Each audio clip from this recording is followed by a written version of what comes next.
On today's show, I'm talking about Russia in Bible prophecy, very important things happening in our world right now. I'm also talking about the ban on worship and the limitation of First Amendment rights for believers and what it means. I'll also be answering your questions. I'm Jimmy Evans. Russia in Bible prophecy. Before I get into that, let me just say we have XO Now, which is our streaming platform, and we have many resources on there, over 1,000 resources on there. This is really the Netflix for your marriage and family, just for you as a believer.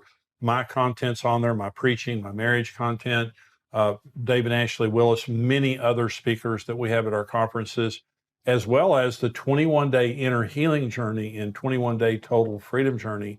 Both of these I developed out of my own experience as a believer of getting free and getting healed on the inside. If it's something that you're interested in, go on XO Now and subscribe. It's $9 a month. However, as a Tipping Point viewer, we want to give you a 25% discount. Just go on 21dayjourney.com/tipping point, and you can enter into the promo code there, Tipping Point. You'll get a 25% discount. So for a very little amount of money, you can go through the 21-day journeys.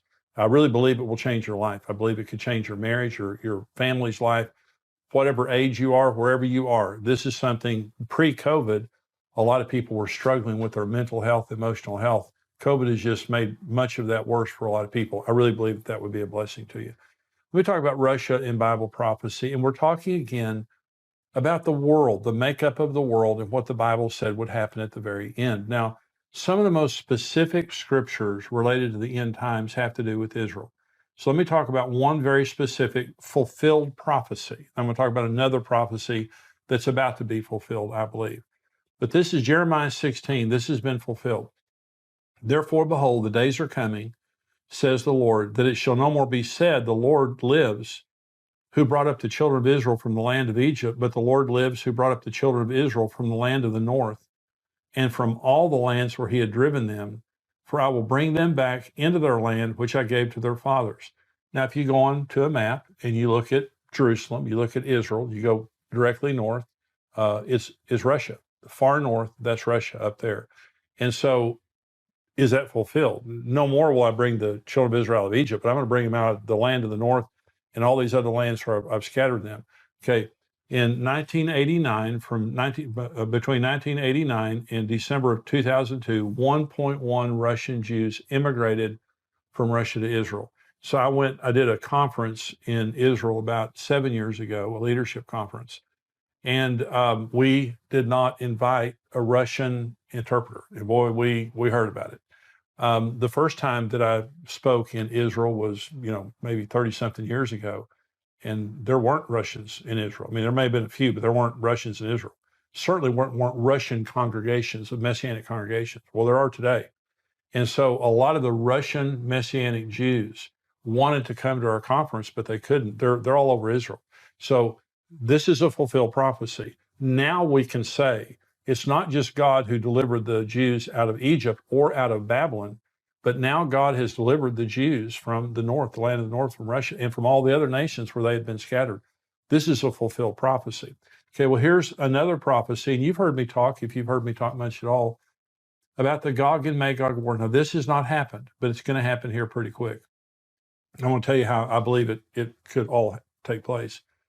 But this is Ezekiel 38, and this is Ezekiel now prophesying a war that's going to be Russia, it's going to be Iran, it's going to be Syria, it's going to be Turkey, it's going to be Libya, it's going to be the Sudan or the area around old Ethiopia.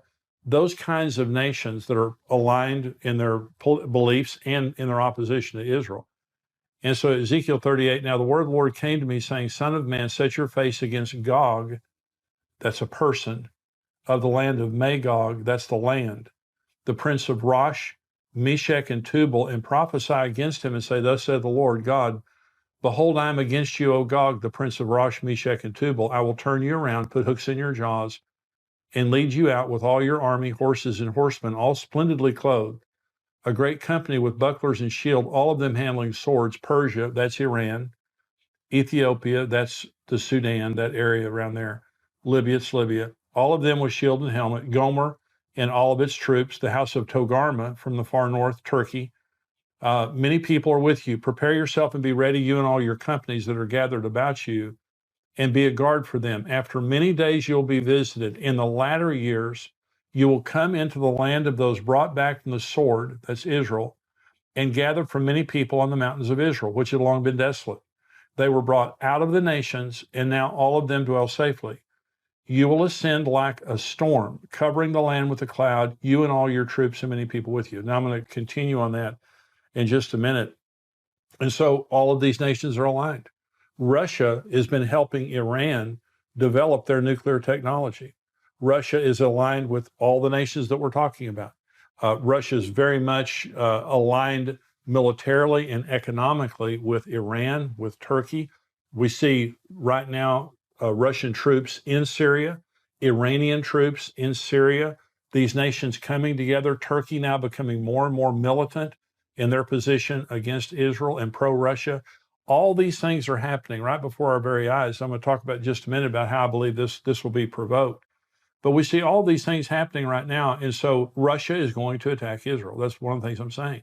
There's going to be a Russian-Muslim alliance, and they're going to attack Israel. So let me talk specifically about Russia.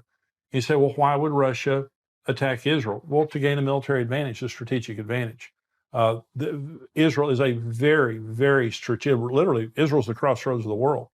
Africa, the Middle East, Europe, Asia, this is the center of it right there with a Mediterranean seaport. And so very strategic piece of land. However, the big deal is Israel has recently discovered massive deposits of natural gas off their coast. Okay, this is an article here, and it says Israel-EU gas pipeline to compete with Russia. So think about that for just a minute. Russia sells Europe much of their oil, their heating oil and much of their oil, because Russia is oil rich. And they use it not just to get rich, they use it to control Europe. Anytime one of these European nations is getting out of line, Russia says, wait just a minute and I'll cut off your oil. This is a big deal. And so now Israel is building a pipeline to the EU so that they can pipe in cheaper natural gas, very efficient natural gas, into Europe to compete with Russia. This is the article. The EU and 3 member states have backed a plan for Israel to reduce Europe's gas dependence on Russia.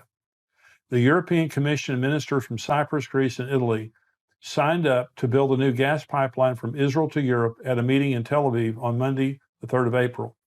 The 2200 East Med pipeline, by the way, that was in 2017. The 2,200 kilometer East Med pipeline would connect Israel and Cypriot offshore gas fields to Greece and Italy. Okay, and this goes on to talk about just the incredible benefit this would be to Europe to lessen their dependency. Okay, let me continue to read Ezekiel 38, because the first portion that I read to you there was talking about Russia and these Russian-aligned nations are going to attack Israel. Now it's going to tell you why. Ezekiel 38. Thus says Lord God, on that day it shall come to pass that thoughts will arise in your mind, and you will make an evil plan. You will say, I will go up against the land of unwalled villages.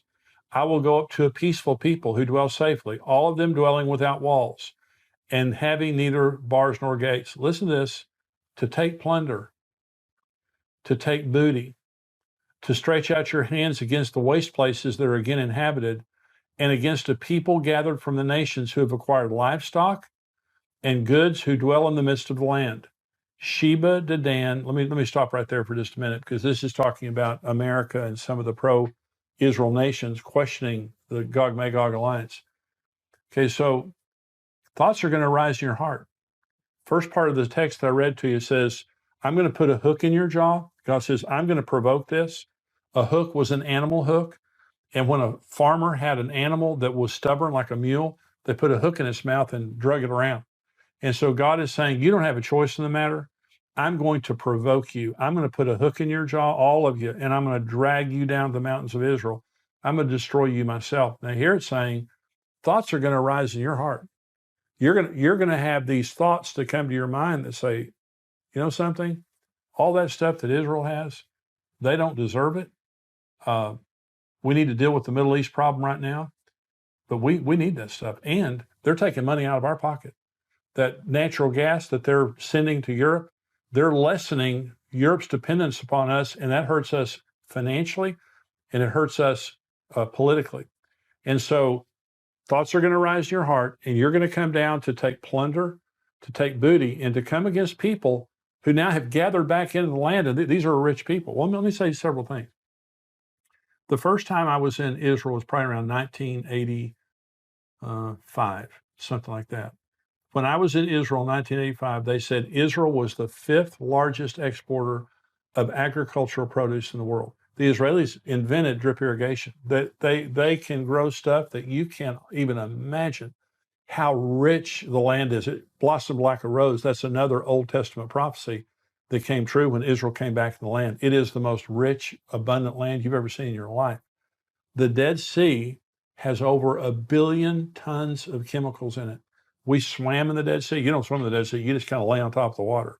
It's like motor oil. It is 1 billion tons of chemicals, fertilizers, medicines, all kinds of things that are made out of those right there. The Dead Sea alone is worth an absolute fortune. Then you have the natural gas. You have all the other things, the technologies. Israel is known for its technologies. So Russia is sitting there at some point in time, and thoughts are going to rise in their heart, and they're going to come down to take booty. Now, this is the rest of the text. Sheba, Dedan, the merchants of Tarshish, and all their young lions will say to you, have you come to take plunder? These nations are going to say to them, hey, we know why you're here. Have you gathered your army to take booty, to carry away silver and gold, to take away livestock and goods, to take great plunder? So here's the interesting thing. Sheba, Dedan, Tarshish, and her young lions. Sheba and Dedan, that's the Arabian Peninsula. That's Saudi Arabia. That's Yemen. That's Qatar. That's the UAE. That's Oman. Those are the nations of the Arabian Peninsula that have come into the Abraham Accords. Now, Saudi Arabia hasn't yet come into the Abraham Accords, but they're warming up to Israel. And they're very pro-Western. So this peninsula here is very much today aligned with Great Britain and the United States. Tarshish, I believe, is Great Britain. The lions, the national symbol of England, is a lion. Young lions means a colony, an offshoot. Okay, America is by far the most powerful of all of the colonies of Britain. And so what this is saying is, if this happened tomorrow, that Russia, Iran, Syria, Turkey, all these nations come together against Israel to attack them, but their real purpose is plunder. It's not noble to solve the Middle East problem. It's to take plunder. And of all the nations that are in the world today, the Arabian Peninsula, Great Britain, and the United States say, wait just a minute. We know exactly why you're here. You have come down to steal what is not yours. You're not here for any great diplomatic purpose. You are here so you can take away what these people have that has prospered in their hand because of the blessing of God. So I'm doing these programs on all these nations in Bible prophecy to show you geopolitically everything is the way the Bible said it would be right now. The Gog and Magog alliance, it exists. They're against Israel. They're all in relationship to one another. Then you have the Sheba, Dedan, Tarshish, her young lions. We're all aligned together in our support of Israel.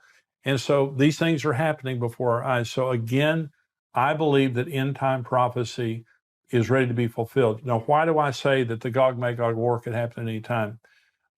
Iran, Blinken, the new Secretary of State, in his first few days in office said Iran is weeks away from getting nuclear material. Now, Israel came out at the same time saying, even if they got the nuclear material today, it's still going to take them a year to year and a half to have a nuclear weapon. That's still very quick. We are looking at months where Iran is going to have a nuclear weapon. They're going to have a nuclear weapon. Okay, all the talks and all that stuff, yeah, I don't think it makes a nickel worth of difference. They've never lived true to an agreement yet. So they're going to get a nuclear weapon. They are vowed publicly on the record. Iran is vowed to the destruction of Israel. No doubt about it. Okay. That's why I don't believe Israel will ever allow Iran to get a nuclear weapon. What am I saying?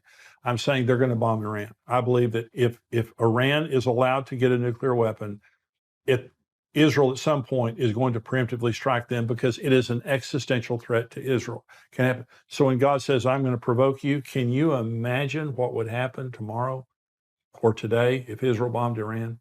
Russia has been warning the United States and Israel for years in protection of Iran, and Russia has been saying, you touch them, you have problems with us. So if Israel preemptively struck Iran to keep them from getting a nuclear weapon, I believe, my personal opinion is, and I put this in my book, The Tipping Point, I personally believe that could begin the Gog and Magog war. One way or the other, it's going to happen. One way or the other, all of the pieces are being aligned right now. Bible prophecy is coming true right before our very eyes. And that's the point. Now, if you're not a subscriber, I'm going to say bye to you now because we have another part of the program that's for subscribers only, but you